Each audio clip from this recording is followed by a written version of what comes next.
परमाराध्य सद्गुरु महाराज के प्रवचनों का पाठ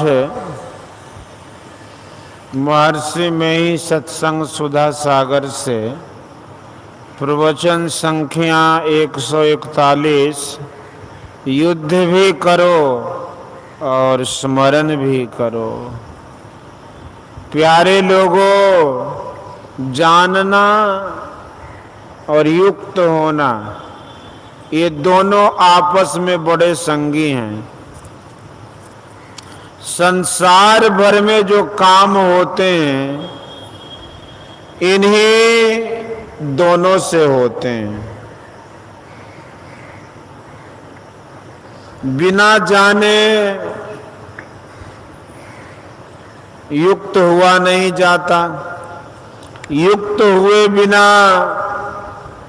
जाने हुए तत्व का ग्रहण नहीं होता। इसलिए जानना और युक्त होना दोनों आवश्यक हैं। जानने को ज्ञान और युक्त होने को योग कहते हैं। बिना जाने आप क्या कर सकते हैं, और जानकर भी यदि युक्त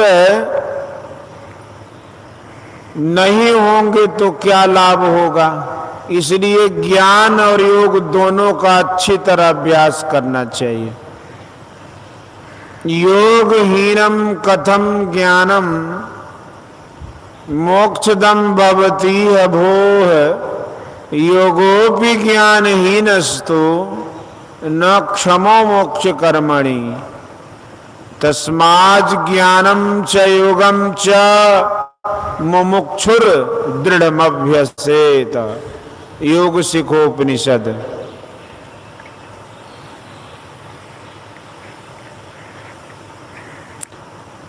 सांसारिक बातों में भी आप इसको लगा सकते हैं। आप जानेंगे कि नौकरी, व्यापार और खेती करने से धन होता है, तो इसके लिए आप उनसे युक्त होंगे तो धन मिलेगा। यदि नहीं जानेंगे तो युक्त नहीं होंगे और उनसे जो लाभ होना चाहिए नहीं होगा। हम चाहते हैं कि स्थिर सुख मिले, लेकिन ऐसा नहीं होता। संत सूरदास जी ने एक भजन गाया है, ताते से ये यदुराई संपत्ति विपत्ति विपत्ति सो संपत्ति देह धरे को यह सुभाई तरवर फूले फले परिहरे अपने कालई पाई सरवर नीर भरे पुनि उमड़े सूखे खेह उड़ाई द्वितीय चंद्र बाढ़त ही बाढ़े घटत घटत घट जाई शूरदास संपदा आपदा जिनको उपति आई। संपत्ति या विपत्ति किसी को आप ठहरा कर नहीं रख सकते।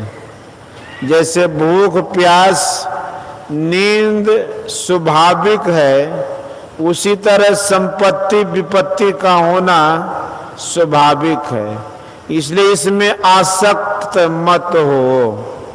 आसक्त ईश्वर में हो जो कभी खोने को नहीं है, कभी छूटने को नहीं है। अपना शांतिमय स्वभाव कभी छोड़ने को नहीं। उपमा देकर सूरदास जी कहते हैं कि तरवर फूलता फलता और झड़ता भी है, सरोवर का नीर बढ़ता उमड़ता और सूखता भी है, द्वितीया का चंद्र बढ़ते बढ़ते पूर्णमासी का होता है, फिर अमावस्या आती है। इसलिए संपत्ति विपत्ति का कभी विश्वास नहीं करो। विश्वास करो ईश्वर पर, जो एक बार मिले तो फिर कभी बिछुड़े नहीं। अटल एक ईश्वर रहता है, उसको जानो और उससे युक्त हो। यही ज्ञान और योग है। यदि ईश्वर का भरोसा छोड़कर संसार में लीन हो जाओ तो कोई विश्वास नहीं। जिसको ज्ञान रहता है वह सुख के दिन में बिनसेगा नहीं और दुख के दिन में बिलखेगा नहीं। छत्रपति शिवाजी के समय में एक संत थे, समर्थ रामदास जी, और दूसरे थे तुकाराम जी। समर्थ रामदास जी लड़कपन में बहुत दौड़ने और फांदने वाले थे। लोग उनको हनुमान जी का अवतार कहने लगे थे। इनके विराग को देखकर इनके परिवार वालों ने इनकी शादी की बात की। उन्होंने शादी करने से इनकार कर दिया। इनकी माताजी बोली कि मंडप पर जाने के पहले तुम विवाह से इनकार नहीं कर सकते। समर्थ रामदास जी माता के बड़े भक्त थे। इन्होंने कहा कि माताजी ऐसा ही होगा। विवाह की सारी तैयारियां हो गई। माताजी की बात मानकर ये मंडप पर गए और वहां से भाग गए तो भाग ही गए। जो लोग ईश्वर पक्ष के होते हैं उनका हृदय बहुत उत्तम होता है। उनके हृदय में विचित्र संतोष होता है, उससे उन्हें तृप्ति बनी रहती है। वे जानते हैं कि संपत्ति विपत्ति ऐसे ही आती जाती रहती है।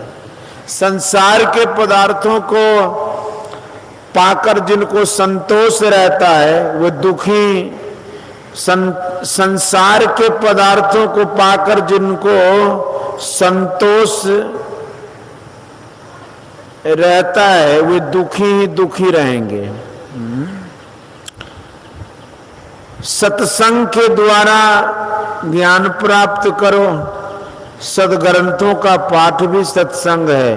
संतों के संग को भी सत्संग कहते, लेकिन नित्य प्रति संतों का संग नहीं मिल सकता। इसलिए उनकी वाणी का पाठ नित्य करो, बड़ा संतोष होगा। कबीर साहब ने कहा है, चाह गई चिंता मिटी, मनुआ बेपरवाह, जाको कछु न चाहिए सोई शाहनशाह। इसलिए ज्ञान प्राप्त करो और योग भी करो। बिना ज्ञान के योग नहीं कर सकते और बिना योग के निर्णित पदार्थ को नहीं पाओगे। ईश्वर से प्रेम करने को ही भक्ति कहते हैं। इसको छोड़कर कोई और कुछ करना चाहते हैं तो वह योग नहीं है। वह तो जोग कुजोग ज्ञान अज्ञानो, जहां नहीं राम प्रेम प्रधानो। सिद्ध महात्मा दो तरह के होते हैं। एक सदाचार में संलग्न रहते हैं, अपनी पहुंच वे आप जानते हैं, ईश्वर की ओर रहते हैं, वे सिद्ध पुरुष हैं। रामकृष्ण परमहंस देव जी ने कहा कि सिद्ध पुरुष आलू और बैगन की तरह मुलायम होते हैं। दूसरे वे होते हैं जो चमत्कार दिखाते फिरते हैं, वो ईश्वर की तरफ नहीं है। संतों के दरबार में उनका आदर नहीं होता। योग से बिंदु और नाद को पकड़ो। उपनिषद में आया है, बिंदु नाद महालिंगम शिव शक्ति निकेतनम देहं शिवालयं प्रोक्तम सिद्धिदं सर्वदेहिनाम। योग शिकोपनिषद अध्याय 1। अपने शरीर को आप शिवालय बना सकते हैं और अंतःकरण को अशुद्ध करके निकृष्ट बना सकते। इसी उपनिषद में दूसरी जगह है कि बिंदुनाद महालिंगम विष्णु लक्ष्मी निकेतनम देहं विष्णुवालयं प्रोक्तम सिद्धिदं सर्वदेहिनाम। योग शिखोपनिषद अध्याय 5। बिंदु शक्ति है और नाद शिव है। बिंदु लक्ष्मी है और नाद विष्णु है, बिंदु जलधरी है और नाद शिव चिन्ह है। इनकी उपासनाएं कीजिए।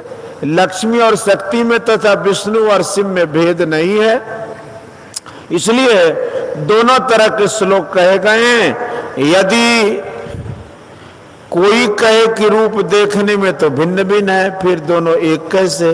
तो उत्तर में निवेदन है कि किसी के स्थूल रूप पर ही विचार नहीं करो, उसके बिंदु रूप नाद रूप पर भी विचार करो।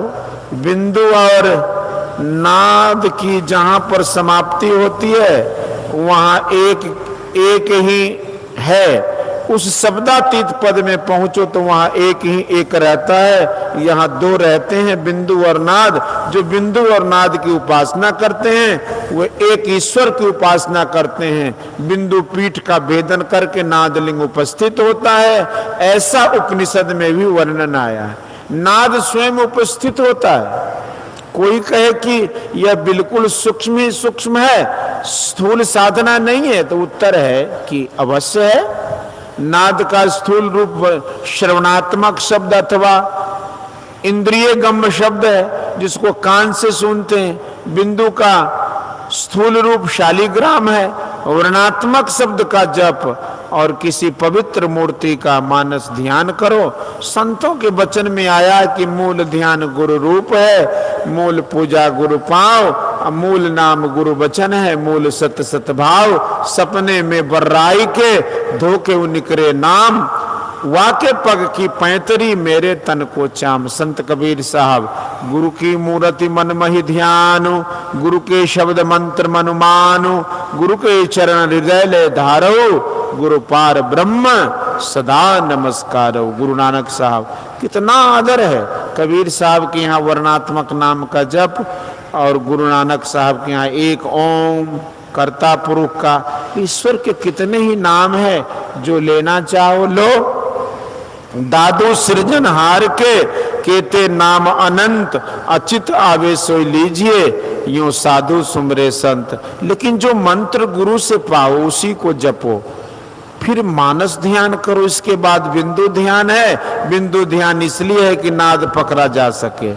मानस जप, मानस ध्यान, दृष्टि साधन और शब्द साधन, यही चार साधन है, विशेष नहीं है। कबीर साहब ने कहा कि न योगी योग से ध्यावे, न तप से देह जरवावे, सहज में ध्यान से पावे, सूरत का खेल जही आवे। प्राणायाम योग के लिए मना किया, और तपसी जो पंच अग्नि तापते हैं उसके लिए भी मना किया। तो मानस जप में, मानस ध्यान में, दृष्टि योग में और नाद ध्यान में सूरत का खेल है। केवल उपासना करते समय ही सूरत का खेल नहीं होता है, बल्कि संसार का काम करते हुए भी अपना ख्याल प्रभु में लगा कर रखो। जस पनिहारी कलश भरे माँ रग में आवे, अकर छोरे मुख बचन चित्त कलसा में लावे। वेद में भी त्रिकाल संध्या करने को कहा है। गीता में बताया है कि मोक्ष का अधिकारी अपने को बनाकर कर्मयोग करो। जो सांसारिक वासनाओं को आने से हटाकर निर्लिप्त रहता है, कर्म करता है, ईश्वर में अर्पण करता है, फलास को छोड़कर कर्म करता है, वह कर्मयोगी है। आत्मरत होकर कर्म करो, यह बहुत अच्छा कहा। अपनी आत्मा में अपने को संलग्न कर कर्म करने कहा। आत्मा क्या है? शरीर यानी क्षेत्र को छोड़ दो, तब जो तुम हो सो आत्म तत्व है। तुम इंद्रिय गम नहीं हो, आत्म प्रत्यक्ष नहीं है। उसमें संलग्न होकर कर्म कैसे करें, यह तो अंत की बात है। आरंभ कैसे होता सो सुनो। अपना निशाना अपने अंदर है, अपने उस पर लगे रहो। यह आत्मरत होने का अभ्यास करना है। कमठ दृष्टि जो लाभई सो ध्यानी परमान, सो ध्यानी परमान सूरत से अंडा सेवे। आप रहे जलमाई सूखे में, अंडा देवे जस पनिहारी कलश भरे माँ रग में आवे। कर छोरे मुख बचन चित्त कलसा में लावे। पलटू साहब, भगवान श्री कृष्ण का युद्ध भी करो और स्मरण भी करो। यह कितना कठिन काम है। तीर से तीर को काटना कितना निशाना करना होता होगा। और फिर ध्यान करने को कहा। दृष्टि योग में आत्मरत होने का आरंभ होता है। मानस ध्यान में देखा हुआ रूप लेते हैं, लेकिन दृष्टि योग में कुछ लेते नहीं है, केवल देखने के ढंग से देखा जाता है। धर्मदास जी ने कहा कि सुखमन सेज बिछाऊं गगन में, अनित उठ करो निहोर। गगन में ठहराव करते हैं। इसी को दूसरी तरह से कहा कि गंगा जमुन के वार पार बिच भरतु है अमीय करार। संत गुलाल साहब इंगला पिंगला के मिलन स्थान पर स्थिर अमृत है, दृष्टियोग में अपना निशाना है, अपने अंदर है, अपने उस पर लगे हैं। यह आत्मरत होने का आरंभ है। प्रभु ईसा मसीह का वचन है, शरीर का दीपक आंख है, यदि तेरी आंख एक हो तो तेरा सारा शरीर उजियाला होगा। मुझे किसी मजहब से घृणा नहीं है, मैं सभी मजहबों में ध्यान को देखता हूँ। किसी भी मजहब में तुम हो ध्यान करते हो कि नहीं, ध्यान करो। नाथनगर के खलील साहब नमाज पढ़ने के बाद ध्यान करते हैं। संत दादू दयाल जी ने कहा है कि मन को घेर कर लाता हूं, फिर भाग जाता है। फिर कहा कि साध शब्द सो मिल रहे मन राखे बिलमाए, साध शब्द बिन क्यों रहे तब ही बिखरी जाए। मन ही सो मन थिर भया, मन ही सो मन लाए, मन ही सो मन मिली रहा, दादू अनंत न जाए। मन का मन से लगकर स्थिर होना दृष्टि योग से होता है। दादू दयाल जी ने कहा है कि सबदे बंधिया सब रहे, सबदे सब ही जाए, आ सबदे ही सब उपजे, सबदे सबे समाए। पृथ्वी चलती है, उसमें ध्वनि होती है, उस ध्वनि से पृथ्वी इस तरह लपेटी है जैसे लट्टू जो घूमता है, उससे जो ध्वनि होती है उससे वह बंधा रहता है। संसार में जितने प्रबंध होते हैं सब शब्द से होते हैं। सेना तैयार हो मुंह से कहा और सुनते ही सेना तैयार हो गई, आदि सब बातों को जानिए, अपना कल्याण कीजिए। बोलिए श्री सद्गुरु महाराज की जय। यह प्रवचन मुंगेर जिला अंतर्गत श्री संत मत सत्संग मंदिर पाटम में दिनांक 21/4/1959 ईस्वी को प्रातःकालीन सत्संग में हुआ था।